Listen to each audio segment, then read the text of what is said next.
Hey guys, and welcome back to Deku Tarot and to your weekly tarot and astrology for April 6th through the 12th of 2020. Stick around at the end for some big announcements in terms of price cuts for all my readings, how to get 30% off of astrology, natal charts, compatibility charts through this amazing site called Truly Divine. So stick around at the end for that. And again, both of that information will always be in my description box below this video. Do stick around also for a giveaway information at the end, as well as some other big announcements. So stick around, guys. We're going to go over the astrology first, and then we're going to get into your specific outlook for your sign for the week ahead, okay? So we got some big stuff this week, and if you guys haven't, do make sure to check out your monthlies. I've been finding that the weeklies are really lending to the monthlies that I did for April 2020.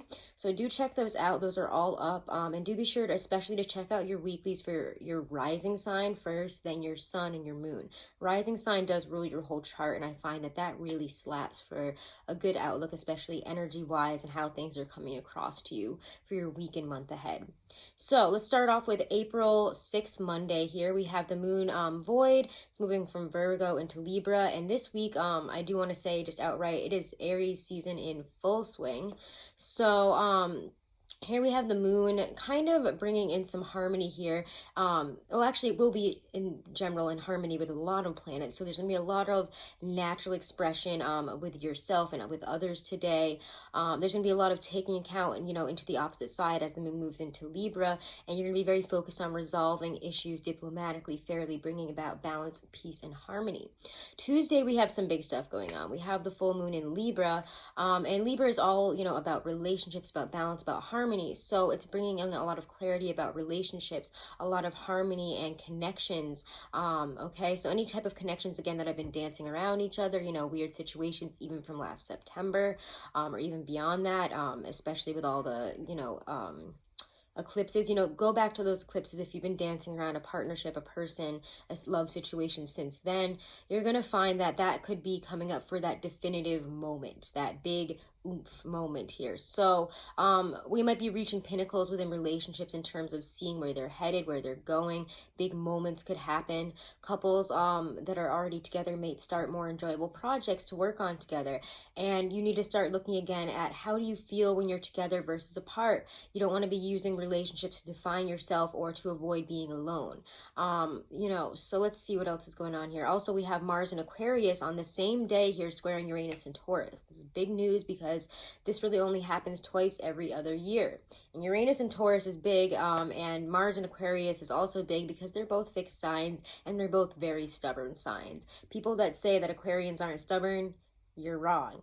Aquarians might be, in my opinion, more stubborn than Taurus is, in my personal knowledge and experience with them as a Taurus, and having other people say that too. It's they're kind of secretly very stubborn. So there's a really stubborn and intense, very combustible squaring here.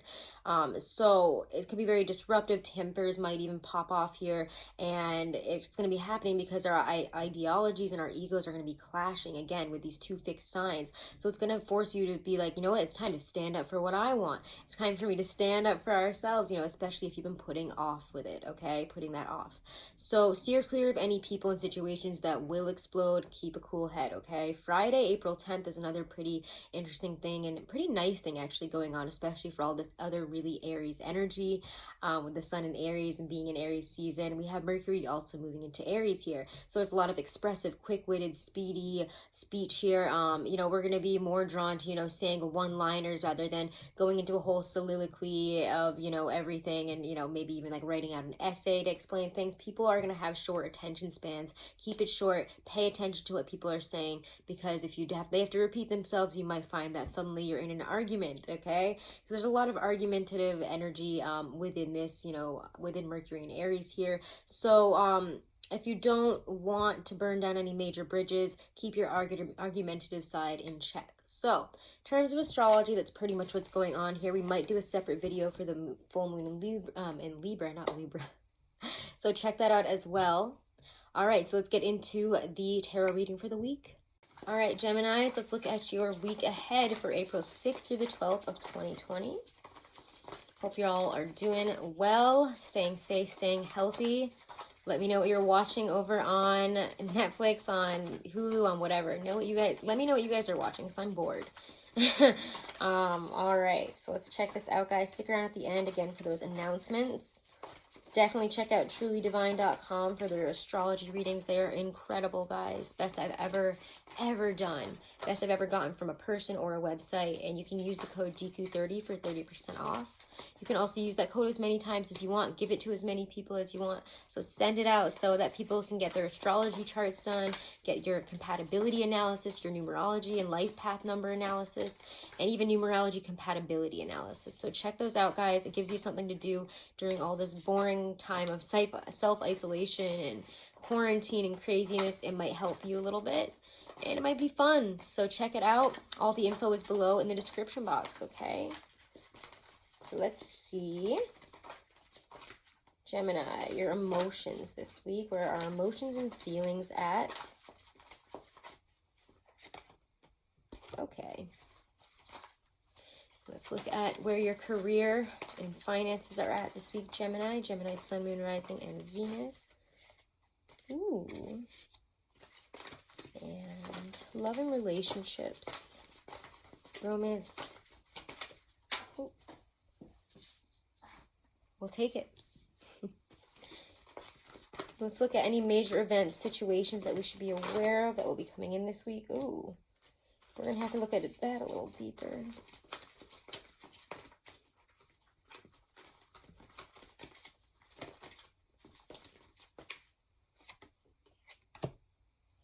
Okay. You guys might be worried about some things this week. And we'll get there, but emotionally, we're in a negative spot here. And I feel like there's a lot of frustration, a lot of sadness about what we have lost in terms of our feeling and our emotion. We're stuck on some things from the past here. Relationships, problems that didn't work out. You know, even friendships, situations like that. But let's get a little bit of a deeper look at that. We could also, yeah, what's this Five of Cups about in terms of why are we feeling this way this week? Just a general sense of feeling down, confused, maybe in terms of our emotions. We're feeling a lot of weirdness right now. I don't know. It's just hitting you guys a little bit tougher. It has you kind of going within your head. Also, I feel like there's confusion in terms of, a lot of you might fear like, oh, everybody hates me, all my friends hate me, or something like that. I don't know why you guys are feeling that, but I don't know why I'm getting that. But some of you guys might be under this impression that people don't like you, that there's something people are hiding from you, etc. But there is a focus on the negative. When there is two cups right behind you, there's positive things in other areas of your life. You might be feeling emotionally really stuck, and it could have a lot to do again with your routine, the way that, you know, life was working, your social situations suddenly being disrupted and kind of thrown around in ways that you're not comfortable with, in ways that you're not used to. It could have you again guessing and trying to figure out, why do I feel this way, and what do I feel this way because of this or that. And much like a Virgo, you need to take a step back and stop trying to define your feelings rather than just feel them. Sometimes you can't really fully define it, put a word to it, put an expiration date on it, an explanation to it. You can't do all of that, okay? We can't always make sense of the nonsensical of our emotion, of how we feel. Work is good though, and this is what I'm saying, you know, like we're focused on this, but in terms of career and finances, you seem to be doing pretty okay. You seem to be bringing an equal amount of something to the table here. It seems like whatever work you're doing, you're getting the equal pay still. You're going to be fine. It will be there for you after all of this is gone. There's not much to worry about there. And also, you know, because this is kind of that, it looks almost like the health. I can't think of what that's called. Somebody put it in the comments below. It looks almost like that sign of like healthcare professionals here, but there's a lion on the top of it. So there's strength. There's truth and strength. In terms of a relationship and also in terms of a career relationship here. So whatever, you're appreciated, you're loved, and you will be fine in terms of work. And let's not even look too much deeper at that, because you need to stop worrying about it. It's fine. It's fine. It's fine. It's fine. You might even find that you really are loving work right now because you're so bored. In terms of love and relationships, we get, you know, the Fool here, who's just rushing forward, not really thinking about much else here. And it could be, if you're single, you're ready to mingle, you're going for it, you're just in this really Aries kind of mentality, Aries mode here, where I'm not worried about where we're going to end up. Let's just have fun for now. Let's be flirty. Let's do all this good stuff here. The Fool always strikes me as a flirtier person, somebody who's interested in, getting to know people, interested in all the kind of more base qualities, or, top tier level qualities rather than getting too deep. It's very, what is the word I'm looking for? He's just very fun, and he doesn't have, he doesn't get too caught up in the expectations of things. So there's a lot of funness, and there's an ability to kind of joke around within relationships. Also this week, start new adventures. Maybe we're starting a project together that we like. Maybe we're, starting on this new game, learning something new together. So there's all that really great stuff there in terms of relationships and career. Relationships are good, career is good. How you're feeling, and that's really what you need to remember about is with the Nine of Swords and the Empress here, you could be really worried about, if you're a mother or a parent, I don't know, for some reason I get that you could be worried about your kids with all the health things going on.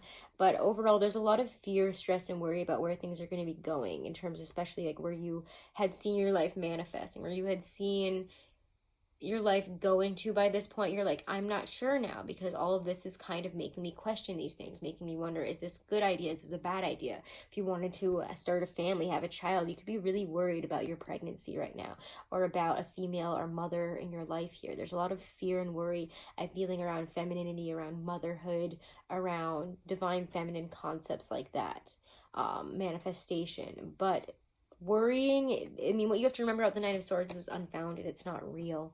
It's all in your head. So don't worry too much, okay? Whatever you fear this week, it's kind of unfounded. And you have to sit down and say, I'm having anxiety and worry and feeling this way over nothing. And I can just feel through it, but I can't let it drive me crazy. I can't let it drive other areas of my life, into chaos here. So let's pull some oracle cards. All right, let's pull, I want to pull a goddess card for you guys. Let's pull a goddess card.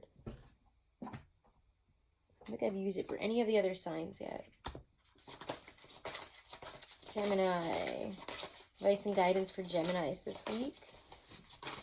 April 6th through the 12th. Ooh, all right. Negotiation. Queen of Sheba. Let's just find her, and I'll show you what she's up to here. I love the Queen of Sheba. The Queen of Sheba, also known as Makeda, traveled from Ethiopia to Israel with a train of camels bearing precious spices and gold to seek wisdom and trade from King Solomon. Enthralled by her skill and beauty, he devised a way to conquer her affection. She gave birth to a son after returning to reign her great homeland. Queen of Sheba is here to advise you to be prudent and wise with your dealings and negotiations in the world. Always be fair and artfully enterprising so everybody wins. Travel could be on the horizon for you. There's a lot of negotiations, travel possibly, there's exchange here, budgeting, reason rather than sense, there's work ethics, all that kind of stuff, work, career stuff, finances, prudence in those areas. So there's a lot of negotiation here. And it feels almost like you're negotiating with your feelings. I'm focusing on this. I'm not focusing on my feelings. Like, we're not negotiating this kind of stuff. But you do have to make time for your emotions and to work through them, because otherwise they're getting you to this point, and that's really messing with all this good energy here. All right. So, all right. Do make sure to subscribe, guys. Do make sure to check out your monthly reads for your sun, your moon, your rising, and Venus for April. They're all up. Gemini. Also, if you do want to enter this amazing little giveaway contest that I'm doing for this awesome wire wrap bone ring, there's our carved bone beads here, and this is a wire wrapped ring, and it's really, really cool, and it just doesn't fit me. I have really tiny hands. I'm also going to be giving away some of my own crystals, as well as a specially made spell sachet for you. All you have to do is share a video, screenshot it, on social media, take a screenshot of the share, send me an email with that, and you're in, and you can do that up until April 13th, or you can just book a reading. And all my readings, again, guys, are 20% off right now. Take advantage of this. I want to be more helpful to you during a time when, not a lot of people are making a lot of money. So I hope I can help you out. Make sure to check out all that stuff in the description box below, and have a wonderful and blessed week, guys. Make sure to subscribe. Namaste.